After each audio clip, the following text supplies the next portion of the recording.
The maze, a deadly hunt. I woke in a familiar place, my head aching and vision blurred. I was back in my office, sitting on my own chair, but I was far from safe.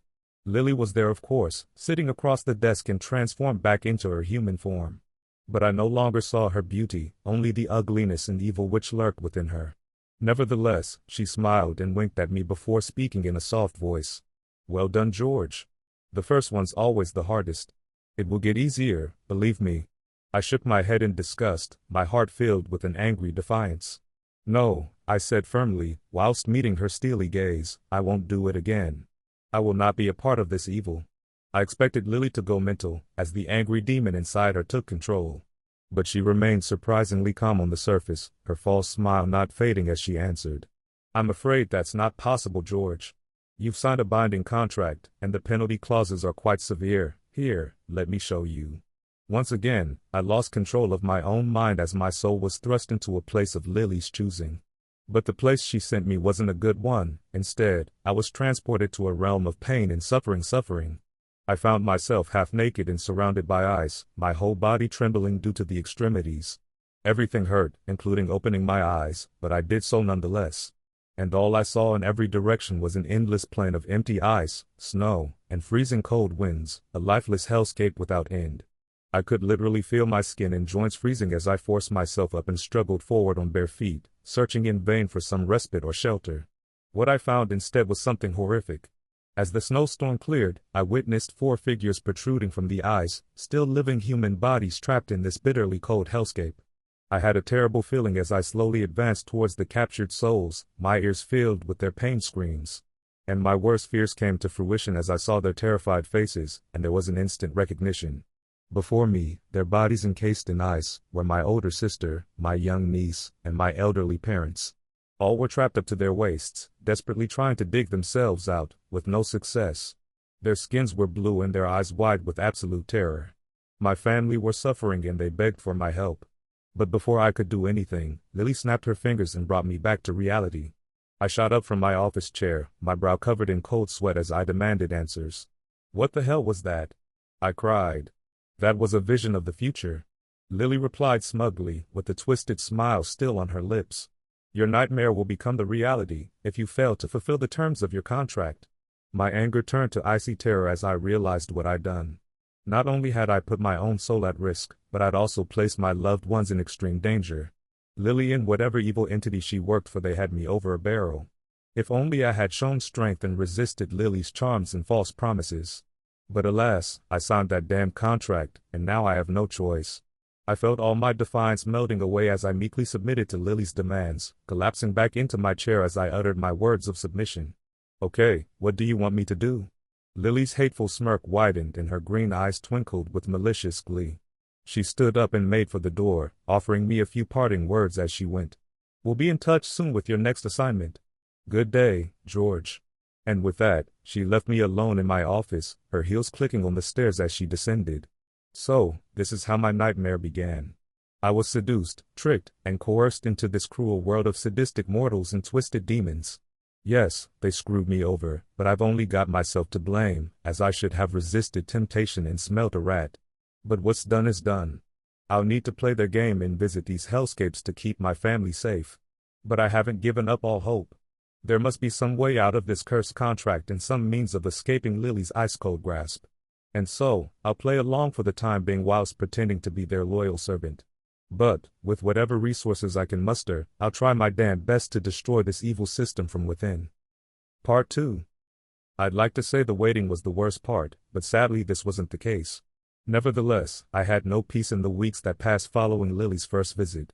Call her what you like, sales rep, emissary, con woman, or succubus, but my entire life changed forever after Lily Burns came to see me at my failing business. The gorgeous and seductive Lily had made me an offer which seemed too good to be true, and of course it was. But Lily used all her skills to compel me to sign that damn contract with her employer, and now they had their hooks in me. I had to do their bidding now, otherwise there would be severe consequences, both for me and my loved ones. For my first assignment I'd been dropped onto the deadly beaches of Purgatorio, forced to watch as sick and twisted individuals levied bets on which lost souls would be seized by hellish serpents and dragged into the abyss. And now, every time I close my eyes, I'm back on that cursed beach, watching in paralyzed terror as those monsters emerge from the waves to devour helpless victims in their mighty jaws. This was just one of the nightmares. In another, I found myself on a plain of endless ice, assaulted by freezing winds and punishing snows as I searched in vain for my trapped family members.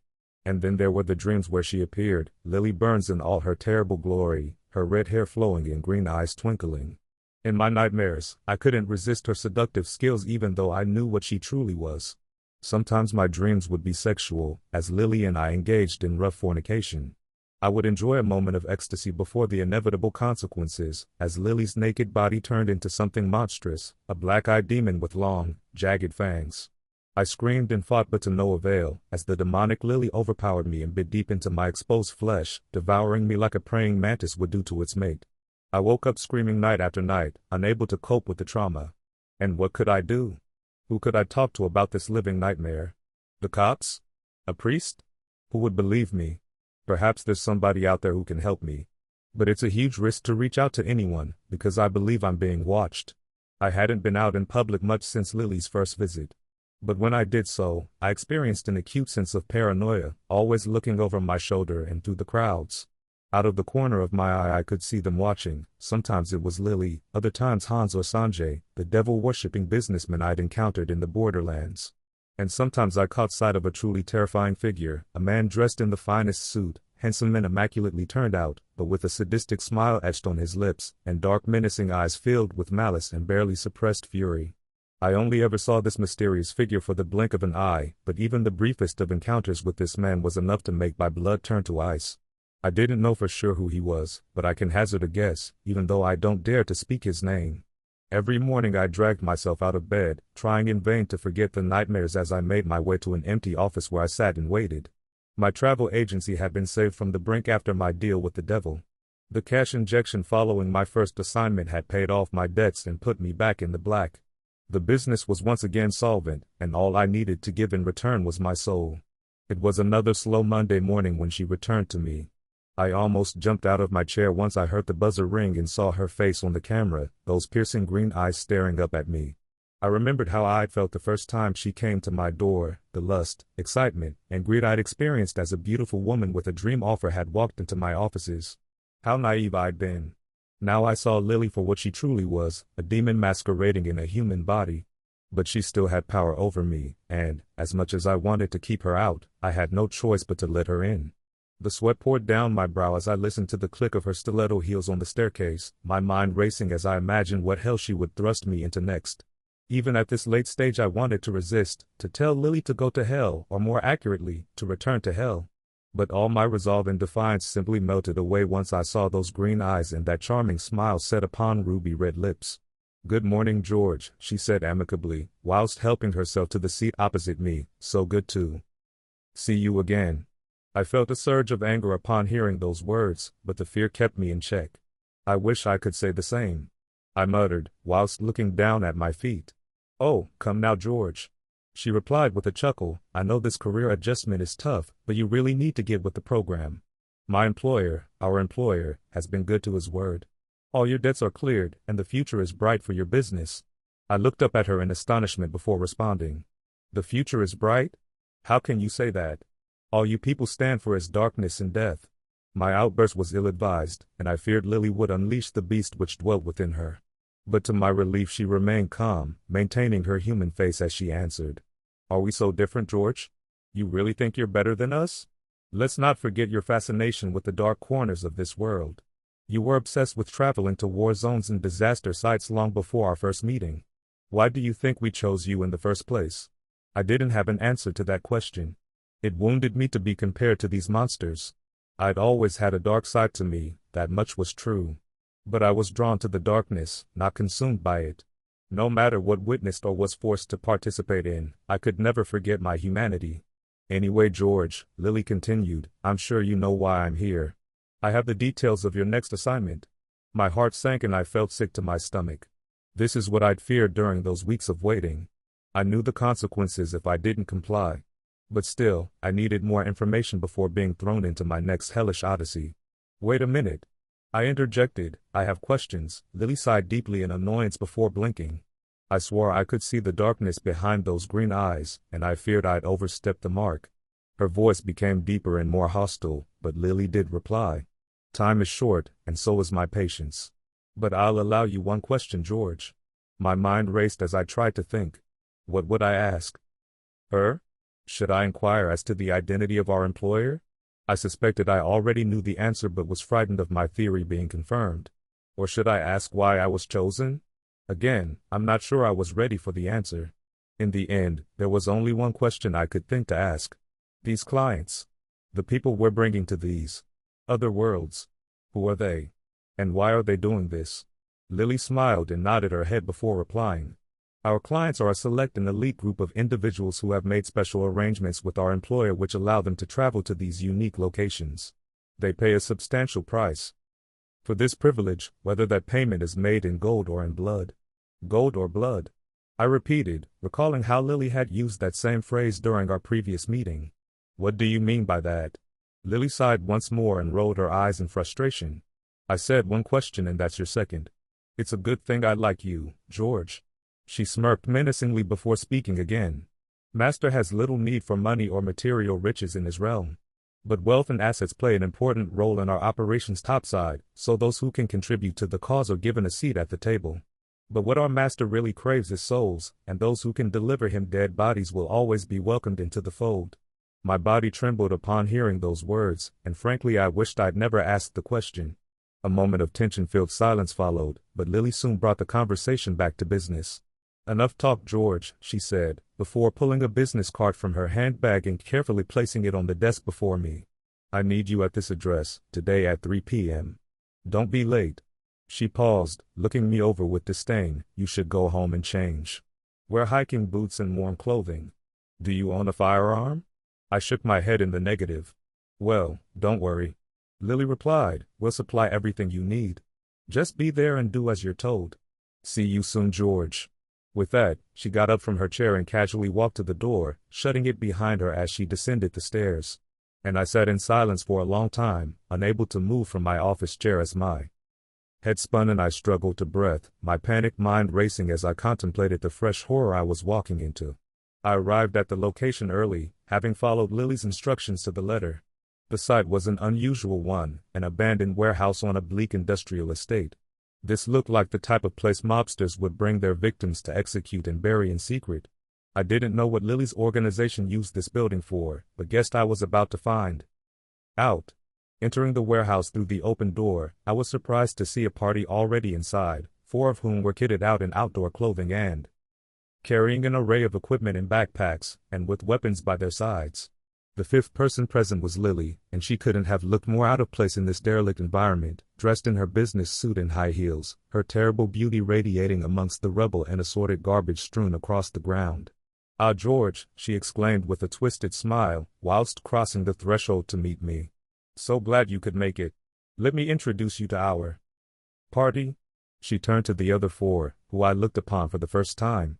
One figure in particular stood out from the crowd, a large man with a tanned, grizzled face and hard eyes, his muscular form contained under a khaki uniform, and with a huge elephant gun slung over his powerful shoulder.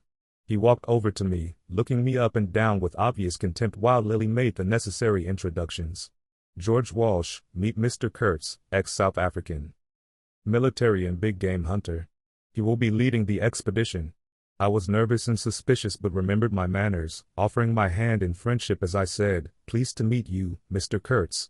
The dead-eyed hunter didn't reciprocate however, refusing to take my hand as he spat out his next words. Do you have any hunting experience? Or firearms training? No, I'm afraid not. I replied nervously. Then I'm not giving you a gun. Kurtz replied sharply before pointing to a collection of rucksacks stacked on the warehouse floor. Take a bag and a flashlight. Once we get over there, stay behind me and do exactly what I tell you. I nodded my head meekly, still none the wiser on what exactly this expedition entailed. But Lily wasted no time before introducing me to the other 3 members of the party. And here are 3 of our most valued clients, she said, whilst pointing me towards 2 men and a woman, all carrying AR-15 rifles. The older man was bald-headed and wore thick glasses. He was clad in camouflage fatigues and a tundra hat. I was surprised to see a wide grin on his lips and an evident excitement in his eyes. The second man was about 20 years younger and had a head of thick dark hair, but he bore a passing resemblance to his older companion, and so I reckoned they could be father and son. I never found out for sure, but it seemed the young man shared his elder's enthusiasm for the coming expedition. The third member was a woman in her 30s with blue eyes and blonde hair tied back in a sensible bun. She was dressed in a tan bodysuit and had a hard look in her eyes, making her seem like a serious woman. "No real names, please," the woman said in a no-nonsense tone. "Of course," Lily replied with a sly smile. "Discretion is the client's prerogative. Would you prefer we use aliases?" "Sure," the blonde woman replied whilst looking towards me. "You can call me Athos." "He is Porthos," she added whilst nodding to the younger man. "And that guy's Aramis," she added, whilst referring to the older man. "Good to meet you all," I replied, whilst trying to feign some enthusiasm. "And can I ask what you're all doing here today?" Athos frowned in disapproval, but Aramis was more than happy to answer. "We're trophy hunters," he replied enthusiastically. "The three of us have hunted big game all over the world, elephants and lions in Africa, tigers in India, polar bears and walrus in the Arctic. You name it, we've shot it." "Oh, I see," I replied with a raised eyebrow whilst trying to hide my disgust. "Of course, it's become more difficult to practice our hobby," Aramis added. "The animal rights organization, conservation laws, you know what I'm talking about?" I nodded my head in acknowledgement, although I wasn't sure where this conversation was headed. "That's why we're so grateful to our benefactors," said Porthos, as he took over the explanation. "Our arrangement with Lily allows us to visit hunting grounds far from prying eyes and track down and kill the deadliest prey. That's why we're here." My jaw dropped and I struggled to find the words to respond, but Lily was on hand to move things forward. "Okay, that's enough introductions. It's time we got you people over there." At this point, Lily performed a ritual I'd seen before but had hoped never to witness again, as her eyes turned jet black, and her hideous maw opened whilst she uttered an incantation in a language I could not understand.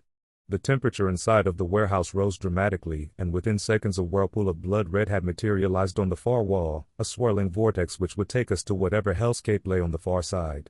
This much was familiar to me, but Lily had another trick up her sleeve, this time speaking in English as she said, "May this orb, a gift from our master, guide you through the darkest of places." I didn't know what she meant, but a moment later a fireball inexplicably popped into existence in the center of the space, an orb burning fiercely, so much so that it hurt my eyes to look upon it. The fireball simply hovered in front of the portal, as if waiting for orders and the opportunity to become the sixth member of our hunting party. It soon became clear that Lily's part in the ritual was complete. She wasn't going to accompany us to the underworld. Instead, she whispered parting instructions into Kurtz's ear before calmly walking towards the exit. I watched her go, noting how she turned briefly to shoot me a sly wink whilst mouthing the words, "Have fun." I continued to glare at the demonic woman in astonishment, wanting to flee out the door after her. But Kurtz wasn't having it, as he put a firm hand on my shoulder and shouted in my ear, "Damn it, man. Quit stalling and get in the game. We must get through before the portal closes." I was more than a little intimidated by the hunt master and so did as told, gathering up my assigned rucksack and supplies before I was shoved forward with the rest of the party. The floating fireball was the first to enter the portal, floating through the air like it had a mind of its own. The three musketeers were next to cross over, leaping into the vortex one by one whilst clutching hold of their bags and weapons. Kurtz forced me to go next, crying into my ear as the hot, rancid air hit me. "Your turn, Georgie boy." He literally shoved me into the crimson portal, and I stifled a scream as I was pulled in, the darkness consuming me as my body and soul was thrust into a fresh nightmare. I woke in a dark place, dark, cold, and lifeless. Fumbling around on bare rock, I called out for help from my companions. "Over here, George," came the reply from a voice I could not recognize. I crawled towards the friendly voice, but when my eyes adjusted I could see a light before me, weak at first but rapidly growing brighter. Bringing light to dark places, I remembered Lily's words spoken back on the mortal plane, and suddenly they made sense. The fireball was providing us with illumination inside of this dark cave, as it seemed we'd been transported to a subterranean tunnel, deep underground and beyond any natural light. Standing up upon shaking feet, I made my way across the cave floor, seeing my armed companions gathering around the burning orb, raising torches mounted on their rifles as they surveyed the perimeter. I was the only unarmed member of the group, so I made my way to the center of the defensive circle, staring into the darkness all around us and up at the high ceiling above. It was a chilling and frightening environment, worse even than the deadly beaches of Purgatorio. I didn't know what evil dwelled in the darkness of these seemingly endless tunnels and caverns, but I experienced a cold foreboding as we stood and waited. Thankfully, Kurt seemed familiar with this hellscape and so was able to give us the all-clear once establishing there was no imminent threat. Next, he withdrew an electronic tablet from his backpack and brought up a preloaded map on screen, a maze of vast size and complexity which we were now inside. Once he confirmed our coordinates, Kurtz turned and looked upon his hunting party, examining our faces illuminated by the fiery orb before he spoke. Listen up, people. Welcome to the Labyrinth, home and prison of the mighty Minotaur. This is one of the toughest and most deadly environments I've ever visited. And the prey we're going after, well, he's more than just a dangerous predator. He's intelligent, cunning, and this is his home turf. Mark my words, this is going to be the hardest hunt of your lives. But honestly, the Minotaur is the least of our worries. He paused briefly, pointing to the image on his tablet. This is the map I drew up during my last visit. To the best of my knowledge, it is still accurate. But there's a problem. The labyrinth wasn't just designed to keep the Minotaur imprisoned, but also to keep us mortals out. It doesn't want us here, and the dark magic in these walls will react aggressively to our intrusion. He paused once more, looking each of us directly in the eye to drill home the importance of his words. 2 days, 48 hours. That's all we have. We need to be out of here by then, at the rendezvous point and through the portal. Because, after those 2 days are up, the maze will reconstitute itself and my map will become useless. We'll become trapped inside the labyrinth with next to no prospect of escape. My stomach dropped and I felt dizzy. All this information was new to me and was almost impossible to comprehend. But, as bad as this nightmare was, Kurtz wasn't quite finished. Let me make something clear to you all right now. He proclaimed, I'm in charge down here, and everyone must do exactly as I say. We go where I command, rest and eat when I say so. You all must keep up the pace and stay by my side. I swear that Kurtz looked straight at me before speaking his next words. If anyone falls behind, gets lost, or goes off on their own, know this, I'm not coming to rescue you. The 3 musketeers all nodded their heads in acknowledgement, as if they expected these harsh terms and conditions. I guess they'd signed up for this, joining the hellish hunt voluntarily for whatever screwed up reasons. But I'd come into this horror blind, or rather I'd been tricked into it by the ever-manipulative Lily Burns. Still, now I had to adapt to my environment. And I quickly realized one thing, Kurtz might be cruel and uncaring, but following his orders offered my best chance at survival. I don't have sufficient words to describe the hell of the next 2 days, as our party struggled through the dark, cold, and terrifying tunnels and caverns of the labyrinth. The burning fireball and our battery-powered torches provided some light, but they were no substitute for the absent sun.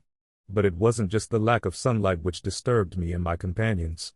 There was a foreboding and chilling atmosphere inside those tunnels which is hard for me to explain.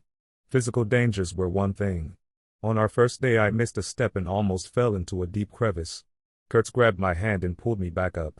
I tried to thank the hunter, but he merely scowled at me, warning that he'd let me fall next time. But the worst thing about that hellish maze was the constant threat and accompanying paranoia. I lost count of the times we heard scratching or scuttling around us, as unidentified creatures scurried in the darkness just beyond our light source. I had the constant feeling of being watched, sometimes thinking I could see red, glowing eyes looking out from the black caves as we passed. And then there were the voices. I think we all heard them, distant screams or cries for help, often sounding like long-lost friends or relatives.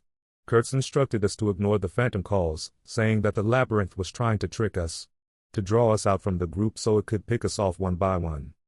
I didn't understand exactly what he meant, but Kurtz's warning terrified me, and I vowed to stay by the hunter's side no matter what. I think the grim environment impacted on all of us. During the first few hours of our hike, Porthos and Aramis were talking amicably enough, discussing previous hunts and expeditions they'd been on. Occasionally their female companion Athos chipped in with her own stories. But, by the end of the first day, conversation had all but ceased, as a metaphorical cloud of depression fell over our small party and we struggled to cope with the fiendish tricks of the dark maze. And this was all before we encountered the monster which dwelt within it. We hiked for what must have been miles at a time, moving slowly and carefully through the dark and over ragged rocks and pitfalls. To add to our discomfort, we became increasingly aware of a foul smell the closer we got to the maze's center, a stench that reminded me of rotten eggs. We stopped whenever Kurtz allowed us to, which wasn't very often. And we ate MREs from our packs and tried to rest at makeshift camps, with some standing guard whilst others put their heads down. But honestly, I don't think any of us slept a wink in that hellscape. Kurtz was our unquestioned leader throughout the arduous expedition. He remained stoic and largely silent, only speaking to shout orders or remonstrate with one of us for falling behind. Although they never admitted as much, I believe the three musketeers soon regretted their decision to come down here. Clearly, trekking and hunting through the labyrinth was beyond anything they'd previously done. As for me, I was clearly out of my depth. But still, I think I held up pretty well. Up until the first attack. We'd just commenced our second 24-hour period in the maze, stumbling through the darkness as Kurtz used his trusted map to guide us onwards, on towards the center. I remember the smell becoming particularly foul, to the point I wanted to retch. I think they picked their moment to attack, waiting until we were walking along a narrow corridor before they burst out from the shadows. Kurtz heard them first, raising his hand to order us to halt before he dropped down on one knee and raised his rifle defensively. "Multiple targets at 12 o'clock. Coming our way," he shouted. "Get ready to fire." The three musketeers all followed his orders, arming themselves with their AR-15s and shining their torches into the darkness ahead. I wasn't armed and so hid behind my companions, praying that whatever horrors emerged would miss me. Soon we all heard a terrible screeching and scurrying as dozens of animals tore down the tunnel towards us. Their darkened shapes passed the stationary fireball which provided our dim illumination, allowing us to see their form for the first time. "Rats," Aramis cried out in astonishment. He was right. The attackers were brown rats, dozens of them as large as cats and dogs, bloodthirsty and ravenous as they charged towards us, evidently intending to feast upon our warm flesh. "Take them out," Athos cried. A second later and the tunnel was filled with the almighty din of gunfire, as the four hunters opened up on our rodent attackers. I covered my ears and watched on in horrified awe as rat after rat was shot down by a barrage of bullets, filling the tight tunnel with their corpses, but they still kept coming. My eyes widened as I saw a huge rodent break through our lines and focus its hungry, predatory eyes upon me. I had no time to run or even scream before the beast leapt upon me with such strength that I was knocked off my feet. The giant, snarling rat was on my chest, pinning me down as I desperately tried to hold off its murderous attack, its foul breath and snapping fangs only inches from my face. I thought I was dead for sure, but Athos came to my rescue. She charged in, using the butt of her rifle to smash the snarling rodent and force it off my chest. Next, she aimed her gun and fired 3 bullets into the rat's body, ending its life once and for all. I took a deep breath and slowly pulled myself up from the jagged rocks, looking up at my savior's illuminated face whilst saying, "Thank you." "Any time," she replied with a thin smile. By now the shooting had stopped, and the tunnel was filled with smoke, the smell of cordite, and dead rats piled high. I heard a man groan in pain, picking up my torch and shining it towards Aramis. "God damn it," the old hunter swore, "one of the little bastards got me." I saw him clutching hold of a deep bite wound on his right arm, his blood dripping onto the black rocks beneath his feet. "We'll need to get that cleaned and bandaged," Athos said, as she reached into her bag for a first aid kit. "You don't want the wound getting infected." She went to work on treating her wounded comrade. Meanwhile, Kurtz shouldered his still-smoking rifle before giving us a warning.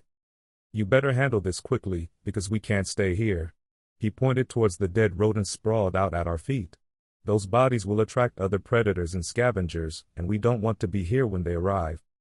And so, the injured hunter was quickly patched up, and we moved on, proceeding deeper into the maze as we honed in on our ultimate prey.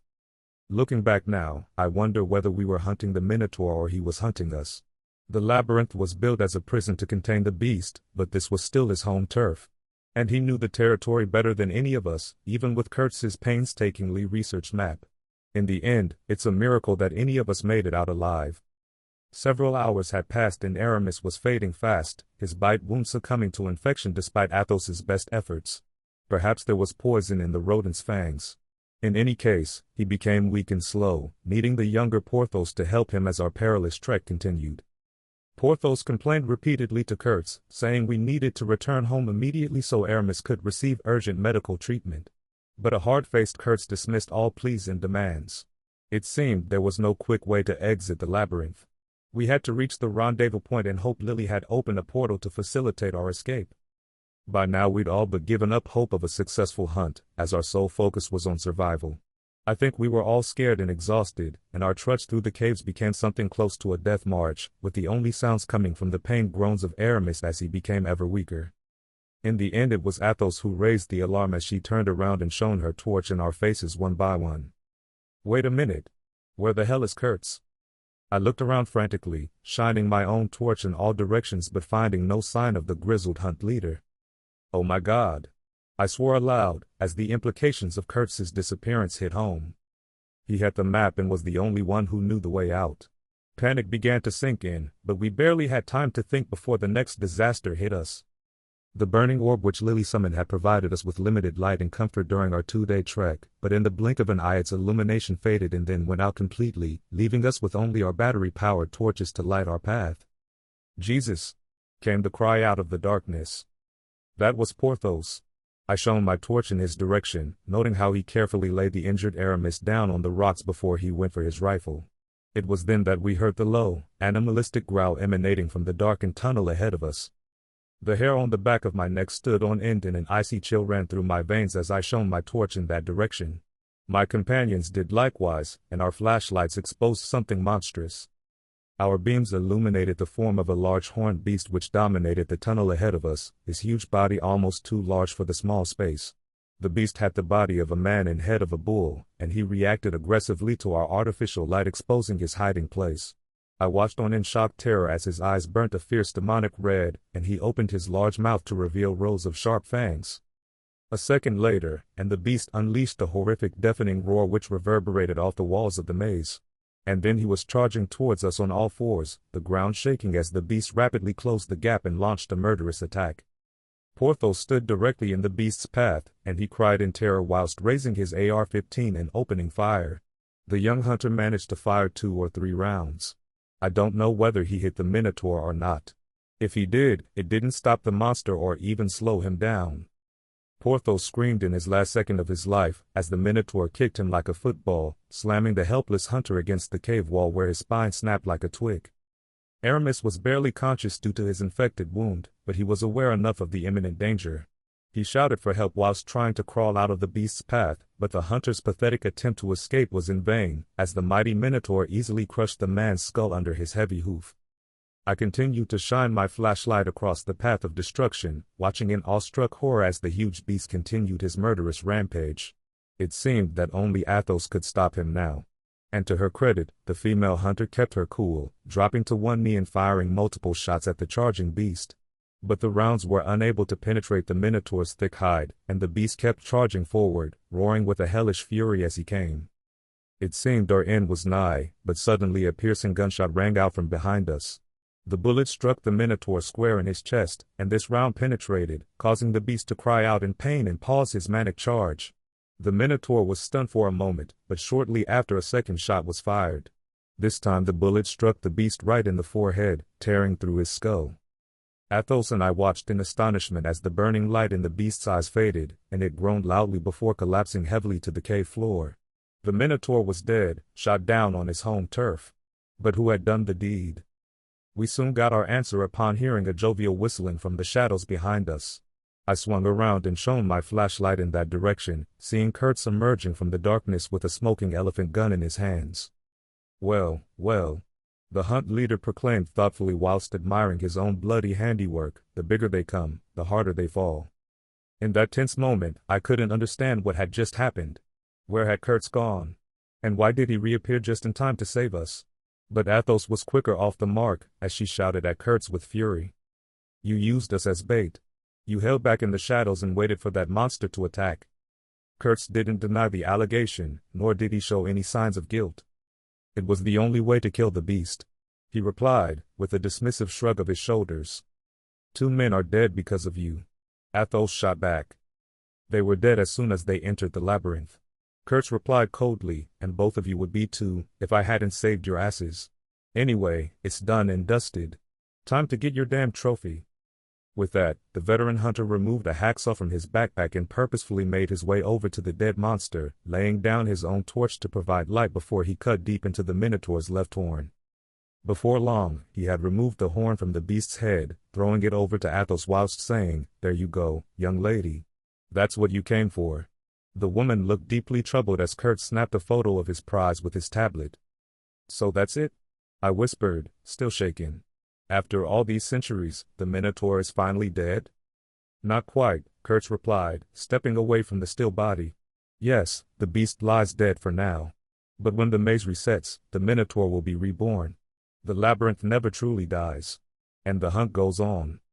His face was lit by the artificial glow, a cruel smile playing on his lips. What happens next? I asked. Now we move, Kurtz said firmly. We're already behind schedule and need to reach the rendezvous point on time. Drop anything unnecessary and keep up. Athos pointed toward the mangled bodies of Aramis and Porthos. What about them? They're gone. We can't carry the dead, Kurtz answered coldly. Stay if you want, but I'm leaving. Athos and I exchanged uneasy glances under the flickering torchlight. Leaving our fallen comrades behind, their bodies left to rot or be consumed by rats, felt wrong. Yet, we were alive, and trapped in this nightmarish maze was no option. So, we followed Kurtz, pushing forward through the tunnels. Torchlight barely pierced the gloom, and every shadow seemed to threaten another attack from unseen monsters. But it was the labyrinth itself that was our greatest enemy now. With the Minotaur dead, the maze shifted around us, the earth trembling beneath our feet, the walls closing in tighter. Faster! Faster! Kurtz shouted, panic creeping into his voice. We're running out of time. The three of us sprinted for our lives, racing down the final tunnel as the walls squeezed closer. Then, miraculously, the portal appeared, a swirling crimson vortex. Once sinister, it now represented salvation. The ceiling began to collapse above us. We leapt the last stretch, Kurtz first, then Athos, and finally me, my body sucked into the vortex and flung through a dark void. I landed hard on the dusty floor of a warehouse, back in the mortal world. Not an ideal place, but paradise compared to the nightmare we'd escaped. Kurtz and Athos were already there, standing over me. Lily appeared, casually striding across the floor in heels, a wicked grin on her ruby lips. So, the hunt was a success? She asked. Sure, Kurtz said confidently, tossing her the severed Minotaur horn. Mission accomplished. Magnificent, Lily said, admiring the ivory. This artifact will be invaluable to our organization. I was speechless, watching silently. Athos, still visibly shaken, couldn't hold back. You're insane, she snapped at Lily and Kurtz. 2 men died down there. And you call this a success? Lily shrugged, unconcerned. Their souls are with our master now. They knew the risks. Athos shook her head violently. You're all mad. Mad and evil. I'm done with this. No more. Lily's face twisted into something monstrous, her form shifting in front of our eyes. Suddenly, she lunged, grabbing Athos by the throat and lifting her off the ground with terrifying strength. A terrified Athos gasped for air as Lily's chilling voice whispered, You're done when I say you're done. You signed a contract, our master will have his due. Athos's face reddened as she struggled to breathe, nearly passing out before Lily released her. Athos collapsed to the floor, coughing and gasping for breath. Lily returned to her human shape, her tone calm but threatening. Do we understand each other? Athos refused to meet her eyes but nodded. Good, Lily said smugly. Now get out of here. I'll be in touch with your next assignment. Athos didn't hesitate, fleeing into the sunlight. Kurtz stepped forward, speaking to Lily. The job's done, he said, confident. I expect my payment. Of course, Lily replied with a smile. Funds will be in your account soon. Enjoy your vacation, Mr. Kurtz. Thanks, the hunter said with a sly grin. I intend to. He headed for the exit, elephant gun in hand. Before leaving, he turned to me. Didn't think you'd make it, George. You did good, kid. Maybe we'll work together again. He winked and walked out, leaving me alone with Lily. I was at a loss for words. She shook her head, breaking the silence. Oh George, why make it so hard for yourself? Look what happens to those who disobey. Why not be like Kurtz? Follow orders and you'll be rewarded. Think it over. I did think it over. Mentally and physically drained from the labyrinth, I barely managed to shower and change. Staying home alone was impossible, it felt like the walls were closing in. I wasn't much of a drinker, but that night I found myself drowning sorrows in a quiet bar booth, whiskey after whiskey. My mind slowly began to justify everything I'd seen, the horrors, the deaths, the darkness. Maybe Lily and Kurtz were right. I was trapped, but maybe I could survive, even thrive, if I played by their rules. Yes, people had died, but they weren't innocent. I had to cooperate, no matter how awful these expeditions were. If it meant protecting my family, I couldn't refuse their money. The more I drank, the easier it became to accept their brutality. Then, unexpectedly, Lily appeared, as radiant as ever, striding across the bar in heels, a short skirt, and a low-cut blouse accentuating her curves. Heads turned as she walked, but she came straight to me with a seductive smile and fire in her green eyes. "Evening, stranger," she purred. "Buy me a drink?" I knew what she was, beneath the beauty, something far darker. But at that moment, I didn't care. She had me. I was stepping further into the abyss.